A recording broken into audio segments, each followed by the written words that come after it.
Alright guys, so I am here in the marina in Athens, and I saw this battle cruiser ship type thing, and the entrance is open. There's nobody here to stop me, so I'm just gonna go ahead and go in until somebody stops me.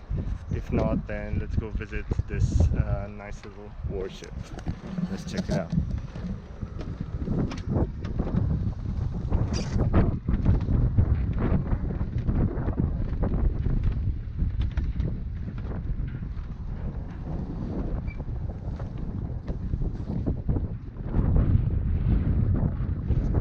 Check out the big guns.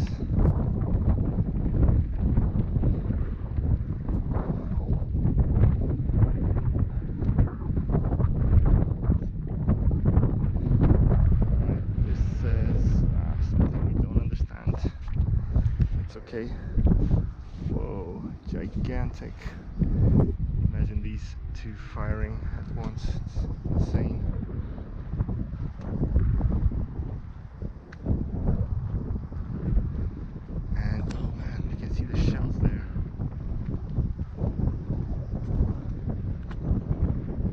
Probably the shells that were fired by these guns. Look at the size of these things. Huge. Oh man. Let's see if I can go inside somewhere.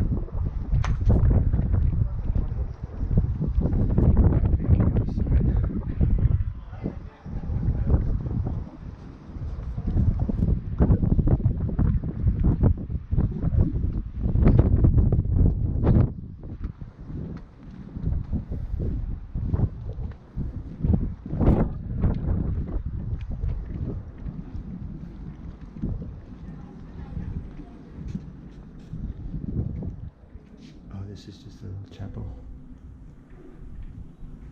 Okay. Chapel. Where else can we go inside here? Yes, we can. And we can go on the top deck as well after that.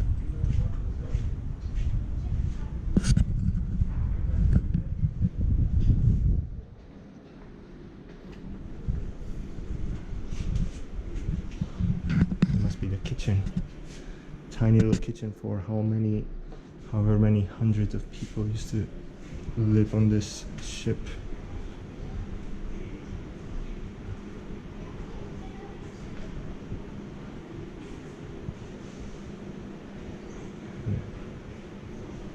Of course it's not in English, so I don't understand it.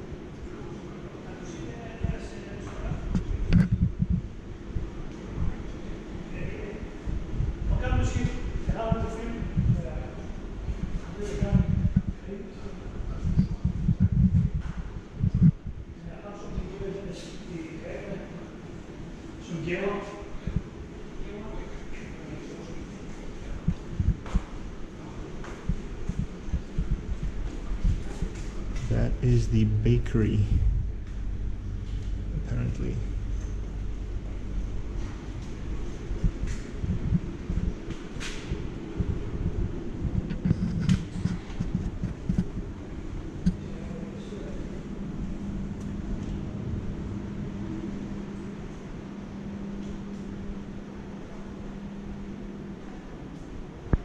And on this side, the same room, is the blacksmith. That's what it says on the top door. They used to make small tools here that they would need, I guess, on long voyages. Too bad I'm not allowed to go downstairs. Let's have a sneak peek.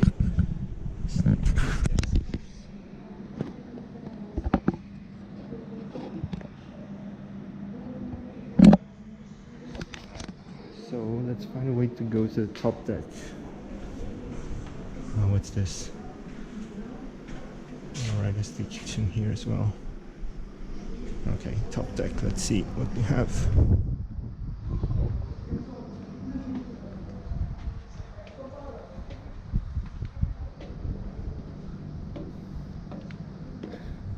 You really gotta watch your head here.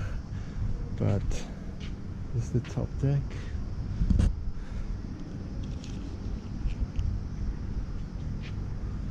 Yes, some boats and some Oh, this looks like a submarine. Oh, that's really cool. Let's check it out. This looks like a small submarine that would be, I guess, launched at some point for, smaller missions. And then lifeboats, I guess, or small mission boats.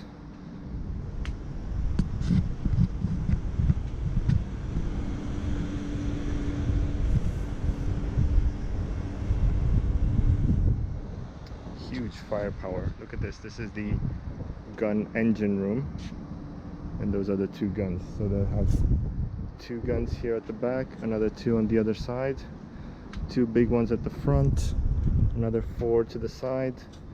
Huge armament, huge firepower. During the World War II, this would patrol the Mediterranean. Oh, let's go up.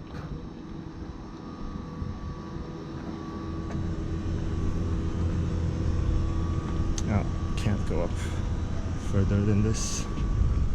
Okay, let's walk around here.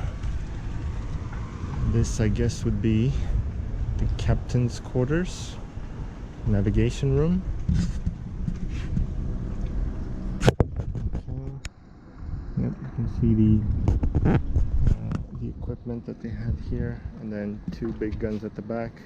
Again, gigantic gun chamber here, pointed right at that yacht over there in the background. That's really interesting.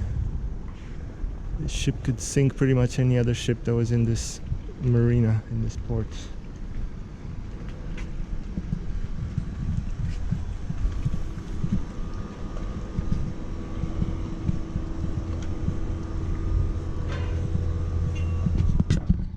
Wow, so really interesting stuff. You can really see a piece of history. This was a ship that was navigating the Mediterranean during the World War II era, right? So it would go up against German Navy ships, against U-boats, things like that. So it's really quite interesting to be on it, to kind of get a feel for the history of what this ship went through, I guess. This is awesome. But what I want to see also is, have a look there. In the distance is a small wooden ship, and that is a trireme. Let's go check it out. Let's go closer to it. A trireme is basically a ancient Greek vessel that allowed the Greeks to kind of populate all the islands around and conquer, importantly, all the islands around the Aegean Sea. So they've recreated this. It's not an original, it's a copy of the original, and they've recreated it in, I think, a few decades ago, not too long ago, and they've opened it up to the public. I think now it's closed because of the whole situation now, but we can still go closer to it and have a few photos and film it a little bit and see a little bit of the history and how it's made. So let's check it out.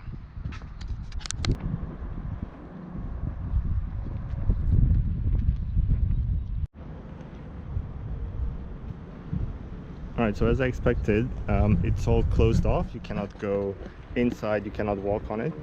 Unfortunately, it's such a shame because it's such an amazing ship. But just have a look at it from a distance. You can see it's the trireme. It's called a trireme because you have 3 rows of oars on each side. So that would have a bunch of people that would, work the oars. And the point of the whole vessel is that it was really, really speedy. It was really fast compared to everything else that was available at the time. So that allowed the Greeks to move, the Athenians basically, to move really fast between different islands and bring soldiers to the doorsteps of every town. So you can see here it says it handled about 210 people and 170 oarsmen, and it moved at about, it says here, 6 to 8 knots, okay, speed, 6 to 8 knots max, okay. So really interesting. It had a lot of, it needed a lot of manpower to work it, so 170 oarsmen just to, work the oars. But you can see that, you know, you have a lot of oars, a lot of places to sit down in the lower deck, and up above I guess you have all the soldiers, all the all the soldiers that would you know, you would head for the island to conquer it or whatnot. So here is a little schema of the place. What can we see? We can see the deck here, we can see the oar levels and the protection that they have, oar ports. Yeah, so you have two big sails that help with navigating in the wind, and then you have all this oarsmen down below to give it the extra speed. Oh, this is nicer actually. So you have all the Marines here, you have the officers at the front, right? I'm gonna go film it from the front as well, but you have 27 oarsmen per side, and I guess 3 times that, right? So you will have how many? 170 maximum. You have archers, you have lancers, trirarchos, whatever that is, I'm not really sure. But yeah, this is how you would actually work the vessel in real life, right? You'd have all these people working together to get it moving really fast and then jump on the enemy without them expecting you to be there. And I like the fact that it has a little eye drawn in the front. It gives it a like more realistic appearance. Let's have a look. Should be careful not to fall in the water here because I'm right at the edge. But yeah, this is what it looks like from the front. So you would see this thing, and I guess you will have many things, many of these kinds of boats show up on your shore all at once, which should be quite an impressive sight for somebody who's never seen anything like this before, to have hundreds of people descend on you with the sole intention of killing you. That would be quite interesting, I guess. So there you go, 2 nice little vessels, one in ancient Greece, and one in modern Greece, if you would call World War II modern, fighting for the strength and glory of the Greek people. Very, very interesting.